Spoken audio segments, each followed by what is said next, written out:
इस वीडियो में हम क्रिश्चियनडम और होली रोमन एम्पायर के बारे में बात करेंगे। क्रिश्चियनडम यूरोप में पूरे यूरोप में फैला हुआ था। फर्स्टली ये होली रोमन जो एम्पायर था, एंशिएंट रोमन एम्पायर था, वो वहीं तक, उसी के कन्फाइन तक के था। लेकिन बाद में धीरे धीरे इसका एग्रीगेशन हुआ। जैसे कि फ्रैंक में हुआ, एंग्लो सैक्सन्स में हुआ, जर्मन्स में हुआ, पोल्स में हुआ, चेक्स एंड स्लोवाक्स में हुआ, मग्यार्स, स्कैंडिनेवियंस, फिन्स, रशियंस, ये सब में हुआ। तो क्रिश्चियनडम पूरे यूरोप में छा गया। शुरू में तो ये होली रोमन एम्पायर तक ये कन्फाइंड था, लेकिन बाद में ये धीरे धीरे पूरे यूरोप, सेंट्रल, वेस्टर्न एंड ये पूरे, I mean to say that पूरे यूरोप में इसका प्रभाव हो गया। मतलब कि लोग क्रिश्चियनडम और यूरोप, ये ऐसा कहा जाने लगा कि क्रिश्चियनडम यूरोप है और यूरोप क्रिश्चियनडम है। ये बहुत सेंचुरी तक ये आइडिया प्रिवेलेंट रहा यूरोप में कि क्रिश्चियनडम एक पॉलिटिकल और कल्चरल यूनिट है, एक पॉलिटिकल एंड कल्चरल सोसाइटी है। तो इसीलिए दो इंस्टीट्यूशन, एक स्टेट, एक हुआ स्टेट और एक पोप, मतलब कि रखना चाहिए। ये दो इंस्टीट्यूशन रहना चाहिए जो कि एडमिनिस्ट्रेट कर सके कल्चरल और पॉलिटिकल लाइफ को। तो जो गवर्नमेंट था, it was being directed by two great coextensive institution. कौन कौन? एक तो था और वो इंस्टीट्यूशन इंडिपेंडेंट था, एक दूसरे से इंडिपेंडेंट था, but working in close alliance, लेकिन काम कर रहा था साथ साथ में। और ये पूरे यूरोप के पीपुल के एलिजियंस को कमांड कर रहा था। तो एक था चर्च और दूसरा एम्पायर।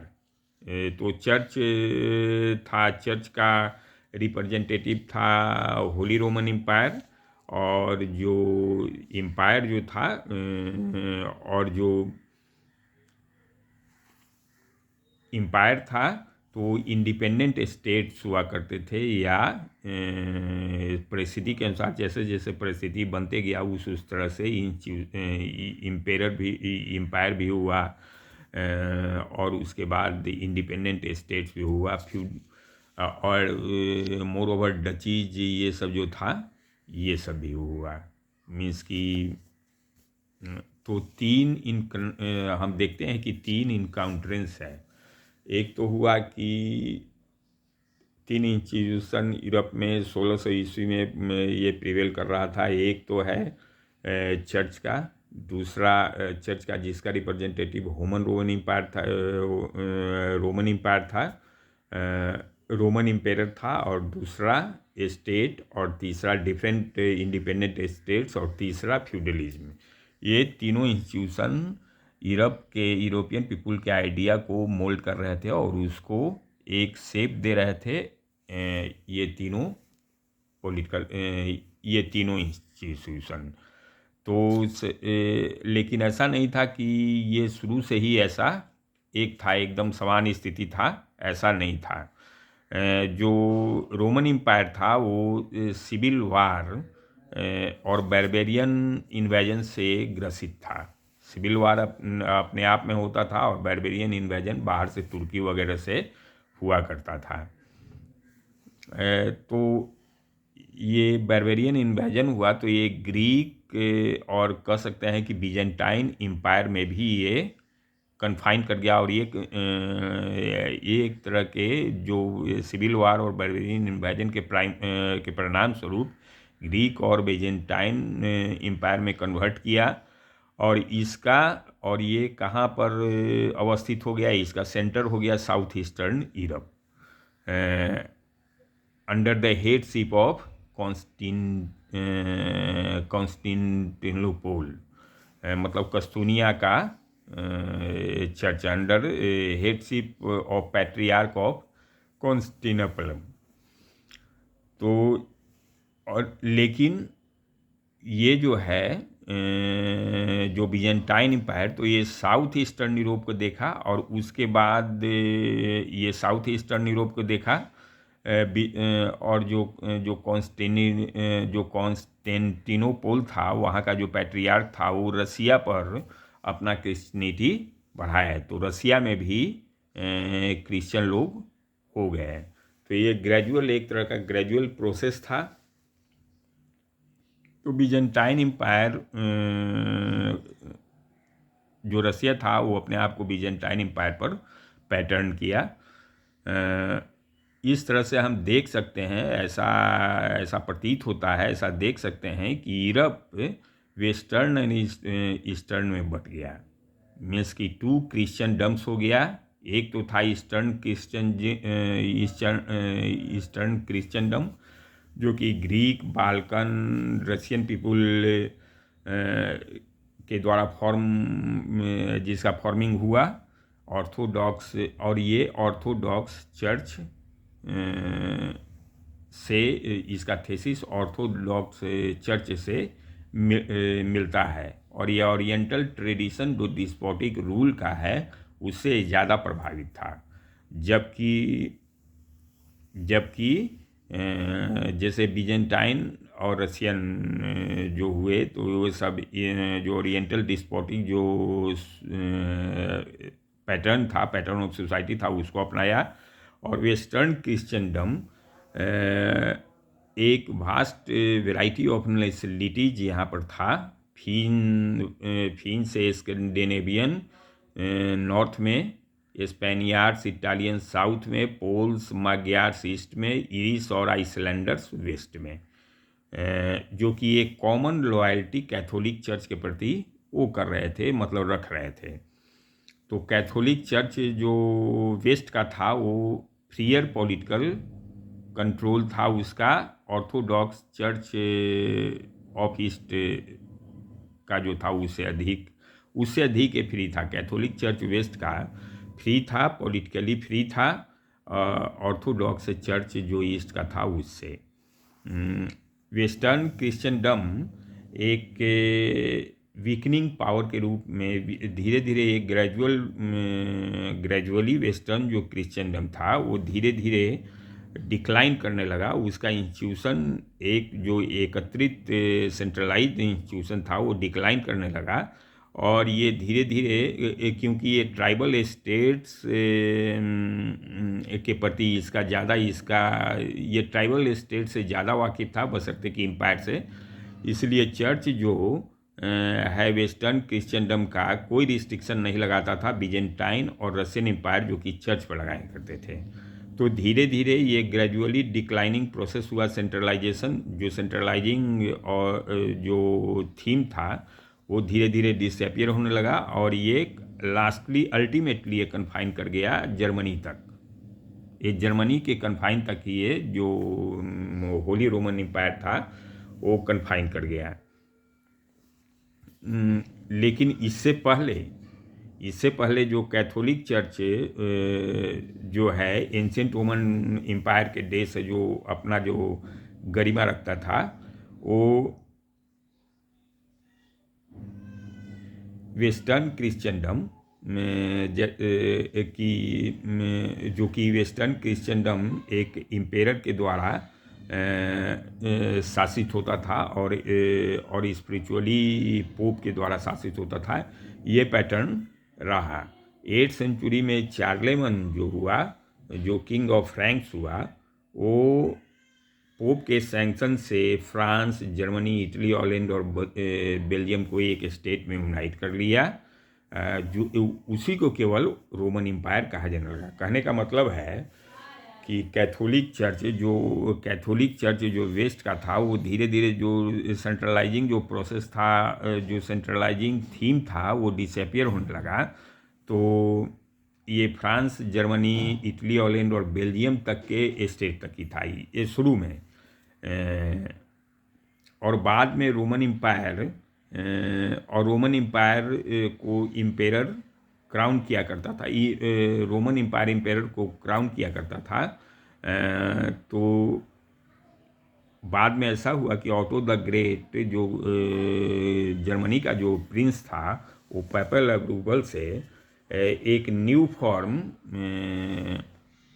दिया रोमन एम्पायर को।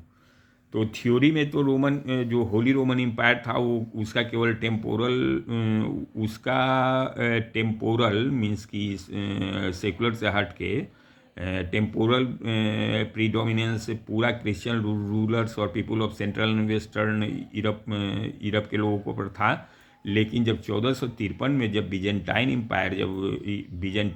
एम्पायर जब ख़त्म हो गया, तो ये जो पोप था, जो रोमन एम्पायर था, वो वर्चुअली ऑल ओवर यूरोप इसके कंट्रोल में आ गया, और ये क्रिश्चियनडम का एक तरह का एजेंसी हो गया,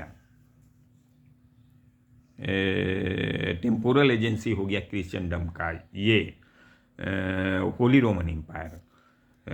तो इसका जो बेसिक जो इंस्टीट्यूशन अब तो हुआ कि ये एम्पायर की बात हम कर दिए, क्रिश्चियनडम और एम्पायर की बात कर दिया। अब देखते हैं कि पॉलिटिकल इंस्टीट्यूशन में फ्यूडलिज्म एक बहुत बड़ा फैक्टर था यूरोपियन हिस्ट्री में। तो फ्यूडलिज्म के अंतर्गत जो इंडिपेंडेंट जो प्रिंसेस थे,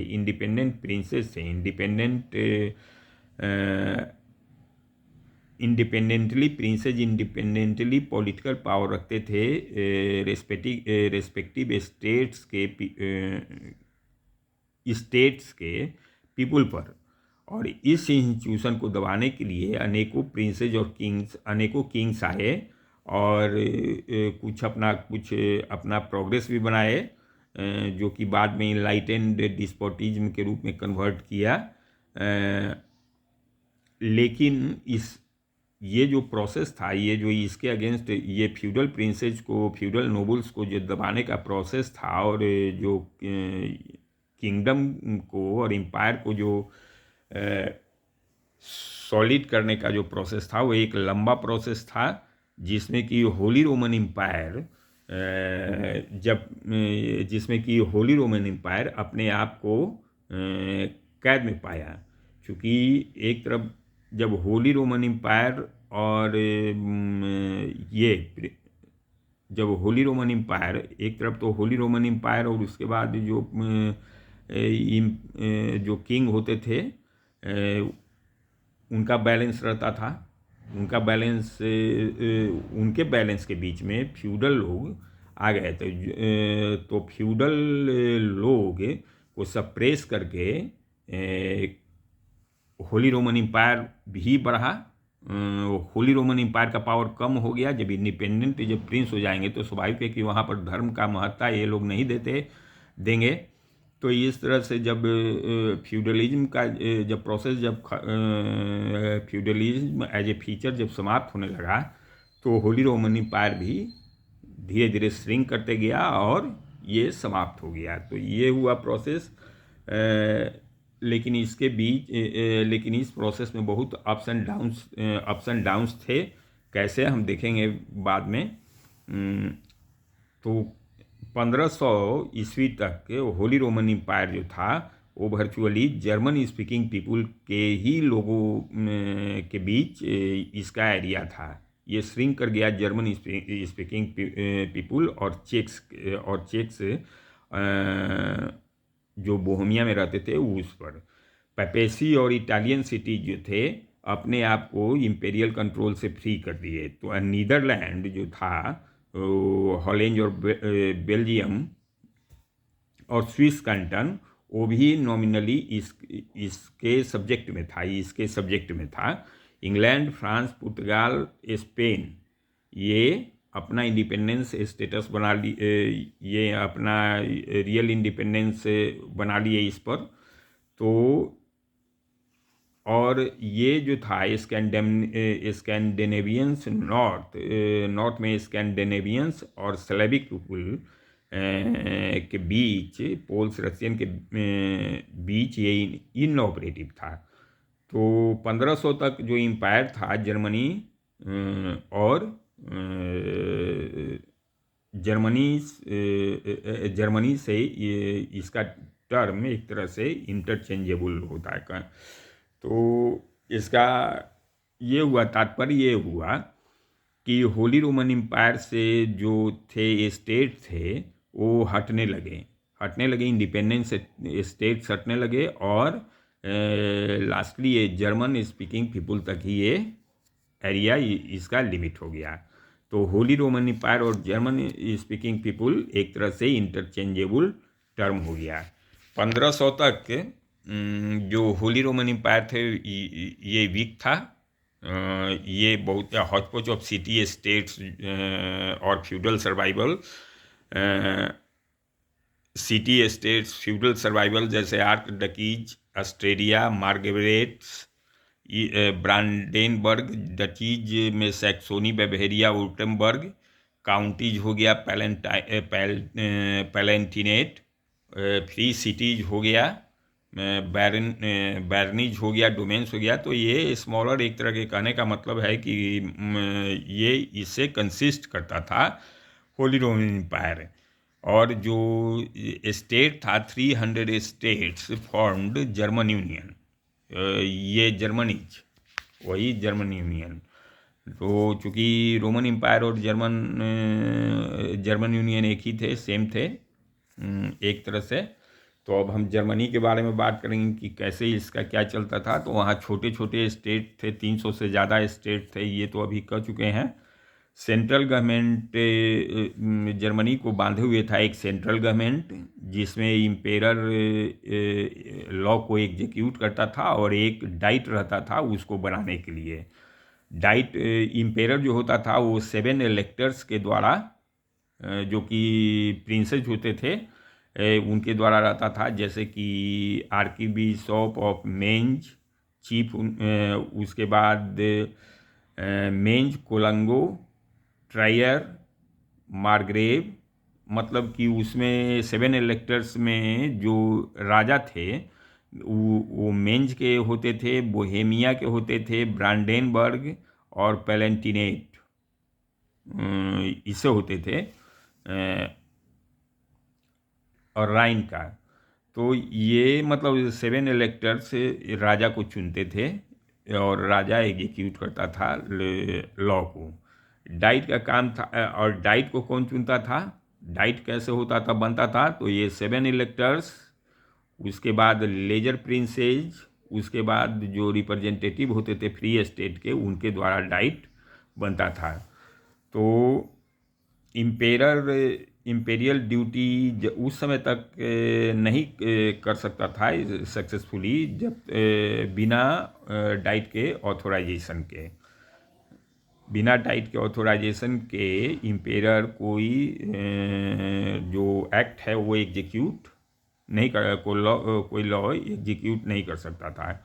और जो चूँकि बहुत सारे डिफरेंट वेराइटीज ऑफ एलिमेंट्स थे डाइट में, तो इसीलिए कोई लॉ भी सिंपल ढंग से पास नहीं होता था। हमेशा उसमें हमेशा आपसी कलह होते रहता था, उसके इस कारण से कोई लॉ भी पास नहीं होता था। परिणाम स्वरूप ये हुआ कि जो स्टेट ज़्यादा शक्तिशाली होता था वो इसमें पावरफुल हो जाता था, डाइट में भी और इलेक्टर्स में भी। तो डाइट और इलेक्टर्स में भी जो स्टेट ज़्यादा शक्तिशाली होता था तो लास्टली यह आक्रमण होता था इधर से, ईस्टर्न फ्रंटायर से, जर्मनी के ईस्टर्न फ्रंटायर पर जब आक्रमण होता था, और जनरली एक ईस्टर्न फ्रंटायर पे जब आक्रमण होता था इधर से तुर्की के तरफ से और इधर से, तो जनरली जो स्टेट मिलिट्री रूप से ज़्यादा स्ट्रांग होता था और जो ज़्यादा सीमा के नज़दीक था, उसी के हाथ में डाइट का ये जाने लगा, उसी के हाथ में किंगडम का भी जाने लगा ये गद्दी। तो जैसे कि हम देखते हैं कि जो तो इस तरह से स्लेविक और तुर्की से अटैक से बचने के लिए देखते हैं कि हब्सबर्ग जो ऑस्ट्रिया का था, उस जो ईस्टर्न मोस्ट स्टेट था, जर्मन स्टेट था, उसके हाथ में गद्दी चला गया। तो वो दो एक तरह से दो हुआ, एक तो पपेसी का हुआ। हब्सबर्ग उस समय तक थोड़ा और इसमें आगे कर देते हैं कि हब्सबर्ग उस समय तक रहा, 1806 तक रहा हब्सबर्ग, जब तक कि जर्मनी का एकीकरण नहीं हो गया। तो और ये जो हब्सबर्ग जो थे कि इम्पेरर्स होते थे, वे काफ़ी पावरफुल होते थे और वे उनके पास हेरिडेटरी स्टेट होता था। तो हब्सबर्ग एम्पायर के पास, तो अब देखते हैं कि हब्सबर्ग एम्पायर एक, जर्मन पीपुल दो हो गया और उसका इंस्टीट्यूशन जो डाइट और ये था वो तीन हो गया। ये तीनों के बीच बहुत ही लंबा स्ट्रगल चला। ये तीनों के बीच जो इंटरेक्शन हुआ, इंटरचेंजिंग इंटरेक्शन हुआ, ये बहुत लंबा इंटरेक्शन हुआ, जो कि बाद में जर्मनी का एकीकरण हम लोग आगे पढ़ेंगे। तो ये और दूसरा साइड हब्सबर्ग ये देखा कि मैरिज, हब्सबर्ग स्टार्ट किया हब्सबर्ग फैमिली स्टार्ट किया मैरिज अलायंस का, marriage alliance with another states.